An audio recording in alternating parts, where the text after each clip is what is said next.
Hello दोस्तों, आज के वीडियो में बात करेंगे कि UP board Bihar board class 10th का जो है क्लास 10th का 2025 में एग्ज़ाम होने वाले हैं। उसके लिए कुछ महत्वपूर्ण आपके लिए नोट्स लेके आए हैं। सेकेंडरी एग्जामिनेशन में आपको पूछा जाएगा कि साइंस का जो 80 नंबर का क्वेश्चन रहेगा, कितना नंबर का 80 नंबर का क्वेश्चन, तो उसमें आपको कितना अच्छा स्कोर करना पड़ेगा, क्या क्या क्वेश्चन रहेगा, किस तरह का क्वेश्चन रहेगा, ये पूरा प्रीवियस ईयर क्वेश्चन लेके आए हैं, आपके सामने रखे हुए हैं।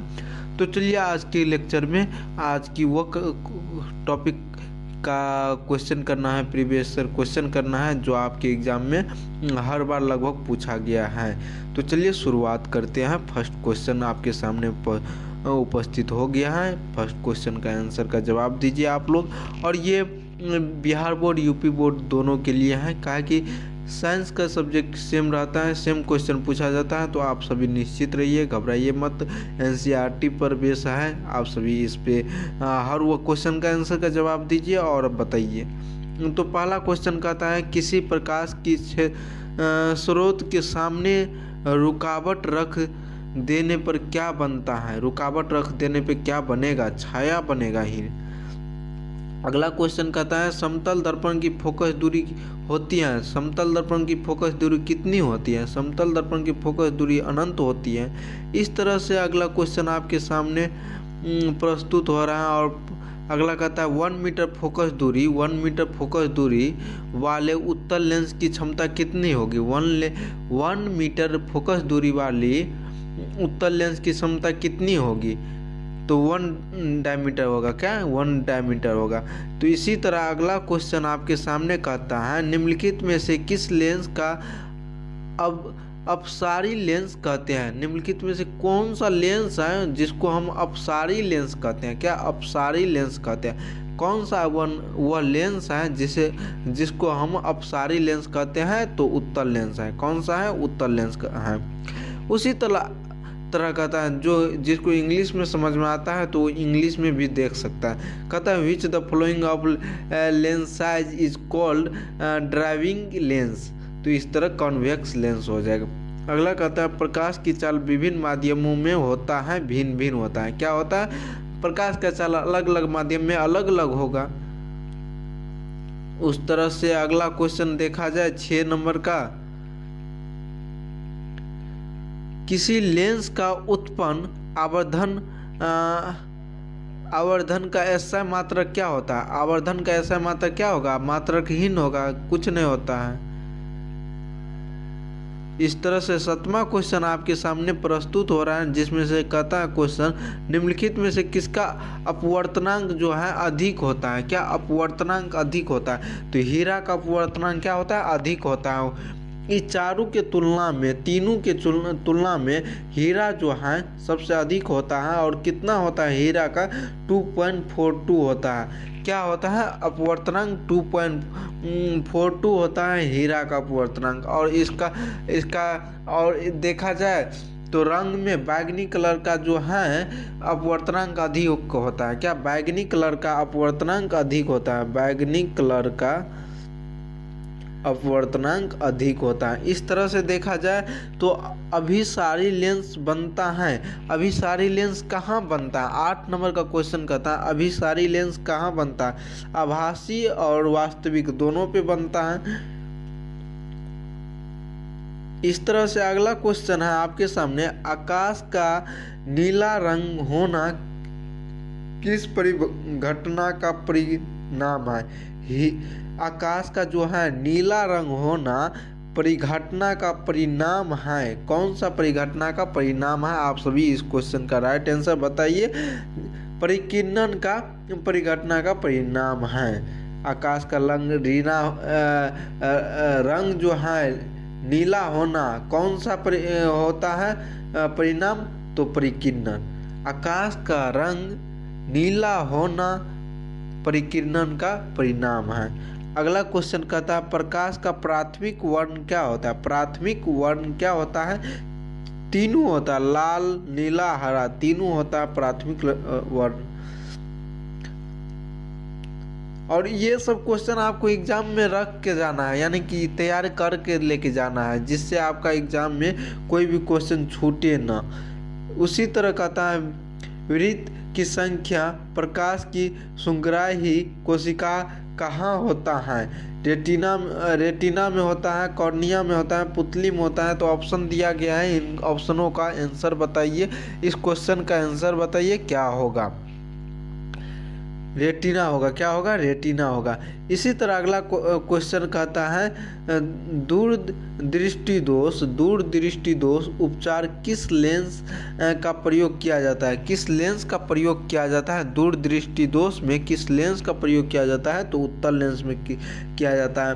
नज़दीक वाले में कौन लेंस का किया जाता है? ये सब क्वेश्चन आपका नॉर्मल है, ये सब क्वेश्चन पूछा जाता है। कहा कि आप जो लेंस चैप्टर शुरुआत किए होंगे तो फर्स्ट में आपको बताया गया होगा कि दूर की वस्तु को देखने के लिए कौन सा लेंस का यूज किया जाता है, निकट की वस्तु को देखने के लिए कौन सा दूर किया जाता है, दूर दृष्टि दोष, निकट दृष्टि दोष, ये सब जरा दृष्टि दोष, ये सब आप सभी पढ़े होंगे। नहीं पढ़े होंगे तो अब तो एग्ज़ाम समय है, नहीं बता जितना आप सभी को रिवाइज करिएगा, प्रीवियस देखिएगा, उतना आपके लिए फायदेमंद रहेगा। मानव नेत्र की दृष्टि का स्थायित्व होता है, कितना होता है? 1/60 सेकेंड होता है। कितना होता है? 1/60 सेकेंड। ये क्वेश्चन आपके एग्जाम में बार बार पूछा गया है, तो आप सभी ये क्वेश्चन को याद रखिएगा।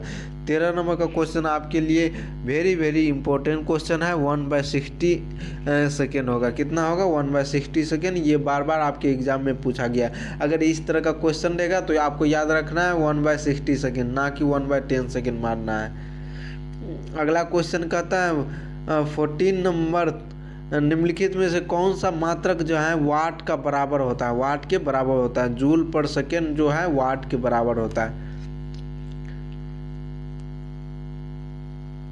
1 किलोवाट बराबर कितना होता है? 1 किलोवाट घंटा बराबर कितना होता है? तो 1 यूनिट होता है। कितना होता है? 1 यूनिट होता है।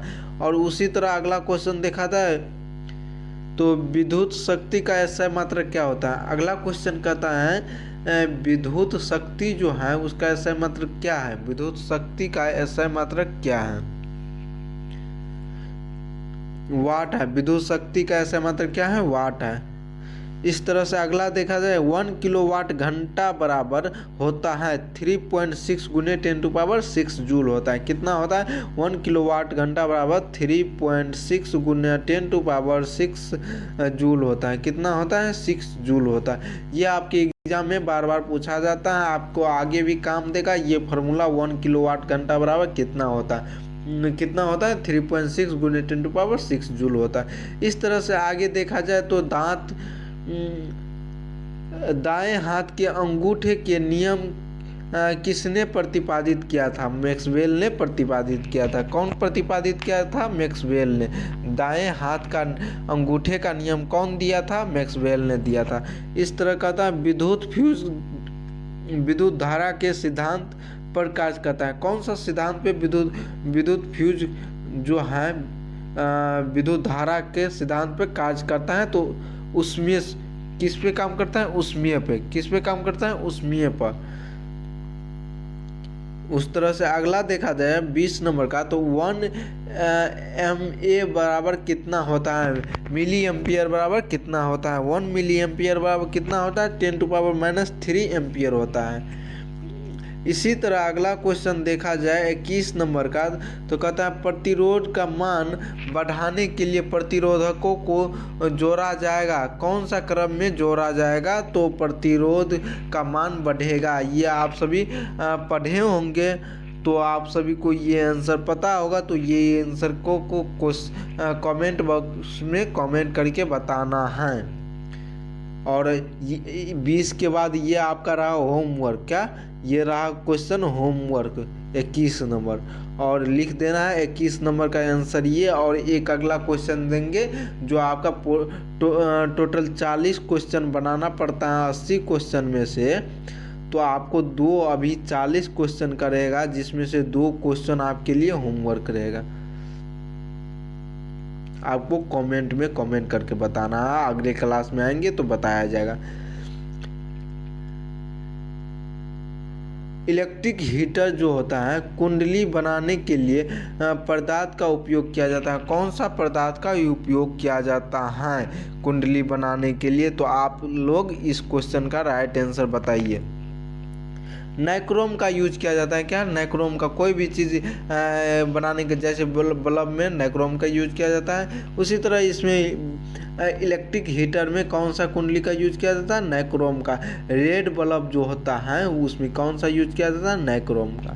निम्नलिखित में से कौन सा ग्लोबल वार्मिंग के लिए उत्तरदायी है? कौन सा ग्लोबल वार्मिंग के लिए उत्तरदायी है? आप लोग इस क्वेश्चन का राइट आंसर बताइए। इस क्वेश्चन का राइट आंसर क्या हो जाएगा? CO2। ग्लोबल वार्मिंग के लिए उत्तरदायी कौन है? CO2। इस तरह से निम्नलिखित में से जीवाश्म ईंधन है। कौन सा जीवाश्म ईंधन है? पेट्रोलियम, प्राकृतिक गैस, कोयला, ये सारा क्या है? जीवाश्म ईंधन है। क्या है? जीवाश्म ईंधन है। सूर्य और अन्य तारों द्वारा उत्सर्जित विशाल ऊर्जा का स्रोत है। सूर्य तथा अन्य तारों द्वारा उत्सर्जित विशाल ऊर्जा का स्रोत क्या है? नाभिकीय संलयन। क्या है? नाभिकीय संलयन। अगला क्वेश्चन हो जाता है, टिहरी बांध का निर्माण का उद्देश्य क्या था? टिहरी बांध का निर्माण का उद्देश्य क्या था? आप लोग बताइए। भूमि सिंचाई, बिजली उत्पादन, जल आपूर्ति, इनमें सभी। टिहरी बांध का निर्माण किस लिए किया गया था? सबके लिए, सिंचाई के लिए भी, जल आपूर्ति के लिए भी, बिजली उत्पादन के लिए भी। अगला कहता है, खिलौना में कौन सा सेल का उपयोग किया जाता है? डैनियल सेल, सौर सेल, सूखा सेल, इनमें कोई नहीं। तो खिलौनों के लिए कौन सा सेल का उपयोग किया जाता है? सूखा सेल का। और अगला क्वेश्चन देखा जाए इस तरह से, अगला क्वेश्चन आपके सामने कहता है, जल में वैद्युत अपघटन कैथोड पर कौन सी गैस मुक्त होता है? कौन सा गैस मुक्त होता है? तो हाइड्रोजन गैस मुक्त होता है। कौन सा गैस मुक्त होता है? हाइड्रोजन गैस मुक्त होता है। किस पे? कैथोड पे। तो ये सब क्वेश्चन नॉर्मल क्वेश्चन है, आप सभी को आना चाहिए। अगला क्वेश्चन उसी तरह कहता है, नीचे दी गई अभिक्रिया को संबंध कथन सत्य बताने के लिए कहता है। ZNO है प्लस C है, तो ZN प्लस CO बना। तो ये क्या करता है? ZNO उपचयित हो रहा है, कार्बन अपचयित हो रहा है, कार्बन उपचयित हो रहा है, कार्बन मोनोऑक्साइड उपचयित हो रहा है। तो क्या हो रहा है? आप सभी इस क्वेश्चन को राइट आंसर बताइए। इसका राइट आंसर क्या हो जाएगा? कार्बन उपचयित हो रहा है। कार्बन क्या हो रहा है? उपचयित हो रहा है। कार्बन क्या हो रहा है? उपचयित हो रहा है। उस तरह से अगला क्वेश्चन है, जस्ता और तनु हाइड्रोक्लोरिक अम्ल जो है अभिक्रिया के फलस्वरूप निम्नलिखित में से कौन सा बनता है? N2H2SO2 और CO2, इनमें से क्या बनता है? आपको जवाब देना है। तो क्या बनता है? हाइड्रोजन गैस बनता है। कैसे? जस्ता ZN और प्लस में हाइड्रोक्लोरिक अम्ल मतलब HCl को जब अभिक्रिया करेगा तो ZnCl बनेगा, प्लस में H बनेगा। तो क्या आपको निकल के आ रहा है? हाइड्रोजन निकल के आएगा। तो HCl में 2HCl लगाना है। निम्नलिखित में से कौन गैस चूना जल से दूधिया कर देती हैं? क्या? चूना जल से दूधिया कर देती हैं। इस क्वेश्चन का राइट आंसर क्या होगा? आप सभी बताइए। तो क्या हो जाएगा? कार्बन डाइऑक्साइड जो है चूना जल को दूधिया कर देता है। अगला क्वेश्चन, निम्नलिखित में से कौन सा बुझा हुआ चूना है? कौन सा बुझा हुआ चूना है? CaOH का हॉल2। CaOH का हॉल2 बुझा हुआ चूना, कैल्शियम हाइड्रोक्साइड। ये सब क्वेश्चन का आंसर आप सभी को याद रहना चाहिए, काहे कि ये सब ऑब्जेक्टिव आपके एग्जाम में बार बार प्लास्टर ऑफ पेरिस, पोप, ये सब का प्लास्टर ऑफ पेरिस को पोप कहते हैं, POP। और ये सब क्वेश्चन का आप सभी जिप्सम का जो है फार्मूला याद रहना चाहिए। क्या? जिप्सम का फार्मूला का याद रहना चाहिए। क्या होता है? दंत मंजन प्रय होता है। क्या होता है? दंत मंजन क्या होता है? अम्लीय होता है, क्षारीय होता है, लवण युक्त होता है। क्या होता है?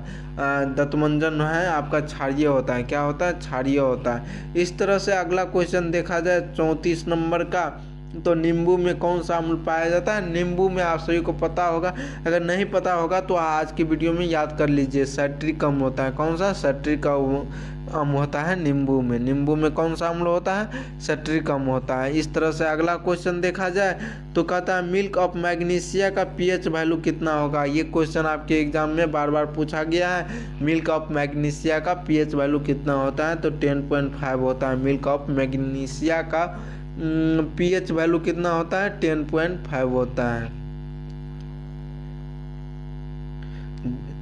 जस्ता का आयक्स होता है, जस्ता का जिंक ब्लेंड, जस्ता जिंक ब्लेंड, जस्ता का दूसरा नाम जिंक होता है, जिंक का जिंक सॉरी जस्ता का क्या हो जाएगा? जिंक ब्लेंड हो जाएगा। धातु जो सिर्फ अम्लाज में घुलता है वो क्या है? धातु जो अम्लराज में घुलता है वो क्या कहलाता है? क्या कहलाता है? तो आपका Au मतलब सोना कहलाता है। सोना अम्लराज में घुल जाता है। जो धातु है, सोना क्या है? धातु है। ये सब इस तरह से याद रहना चाहिए आपको। निम्नलिखित में आयनिक यौगिक नहीं है। कौन? ये चारों ऑप्शन में से कौन सा आयनिक यौगिक नहीं है आपको बताना है। क्या आपको बताना है कि इनमें से चारों में से कौन आयनिक यौगिक नहीं है? तो कार्बन वाले आयनिक यौगिक नहीं होता है। कार्बन जितना में लगा रहेगा सब आयनिक यौगिक नहीं होगा। आप कहिएगा कि इसमें C लगा है पर ये कैल्शियम है, ये इसमें C लगा है मतलब कार्बन है, उसके साथ ऑक्सीजन है, इसमें Ca है। Ca मतलब कैल्शियम क्लोराइड हुआ, पोटेशियम क्लोराइड हुआ, हाइड्रोजन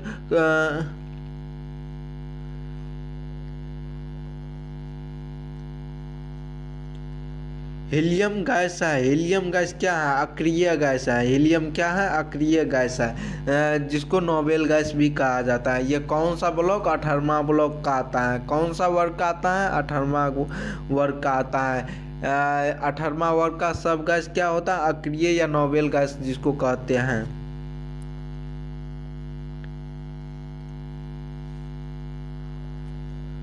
सबसे कठोर प्राकृतिक पदार्थ है। सबसे कठोर प्राकृतिक पदार्थ कौन सा है? हीरा आपका सबसे कठोर प्राकृतिक पदार्थ है। और अगला क्वेश्चन आपके सामने दिखाई दे रहा है, तो बता दीजिए इस क्वेश्चन का राइट आंसर क्या होगा। इस क्वेश्चन का राइट आंसर क्या होगा। आज की क्लास में इतना ही क्वेश्चन करेंगे। लास्ट क्वेश्चन आपके सामने में 2 ठो दिखाई दे रहा है। बेंजीन का अणुसूत्र कितना होता है और हाइड्रोजन के परमाणु के बीच बंधन कोण कितना बंधन होता है? कौन सा बंधन होता है? क्या कौन सा बंधन होता है? एकल बंधन होता है या त्रिबंधन होता है या डबल बंधन होता है? ये आपको बताना है। बेंजीन का अणुसूत्र कितना होता है? बेंजीन मतलब कार्बन 6 और बेंजीन है तो हाइड्रोजन भी 6 होगा। क्या? हाइड्रोजन भी 6 होगा। इसका संरचना किस तरह बनता है तो आप सभी देख लीजिए। 2 ठो इधर से दीजिएगा, 2 ठो इधर से, 2 ठो एक एक करके ऊपर ऊपर दीजिएगा। ऐसे ऐसे ऐसे ऐसे ऐसे मिला दीजिएगा और एक छोड़ के एक डबल बॉन्ड दे देना है। तो ये क्या हो गया? बेंजीन का संरचना। सबके साथ एक हाइड्रोजन ऐड कर देना। इसके साथ हाइड्रोजन, इसके साथ, इसके साथ, इसके साथ, इसके साथ, इसके साथ भी हाइड्रोजन जोड़ देना। तो ये बेंजीन का संरचना हो गया। और बेंजीन के लिए देखा जाए तो C6H6 होता है। और उसी तरह देखा जाए हाइड्रोजन के बीच बंधन कोण कितना होता है? तो हाइड्रोजन मान लीजिए ये हाइड्रोजन है और ये हाइड्रोजन है। इस दोनों के बीच बंधन कितना होगा? सिर्फ एक होगा। क्या? एक होगा बंधन। तो इसका एकल बंधन हो जाएगा, एकल आबंध हो जाएगा। क्या हो जाएगा? एकल आबंध हो जाएगा। हाइड्रोजन हाइड्रोजन के बीच एकल आबंधन। और नाइट्रोजन नाइट्रोजन के बीच देखा जाए जितना उसके परमाणु यानी कि इलेक्ट्रॉनिक्स विन्यास बचता है वही उसका क्या हो जाता है? बंधन। जैसे नाइट्रोजन नाइट्रोजन के बीच नाइट्रोजन परमाणु संख्या कितना हो जाता है? 7। और उसको किस तरह लिखते हैं? 2 5 क्या 2 5 लिखते हैं। और 5 को कितना चाहिए अस्थायी होने के लिए? 3 चाहिए। क्या? 3 चाहिए। तो ये 3 अणु ले करके ये अपना त्रिबंधक बन जाएगा। क्या? त्रिबंधक बन जाएगा।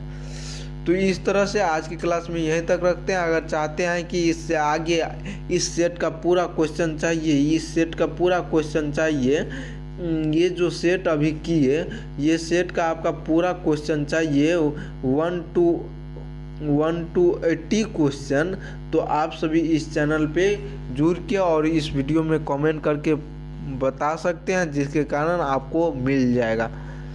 और चाहते हैं ये पीडीएफ आपको मिल जाए तो आप सभी नीचे डिस्क्रिप्शन में टेलीग्राम ग्रुप आज की वीडियो में दे दिया जाएगा, आप जुड़ जाइएगा।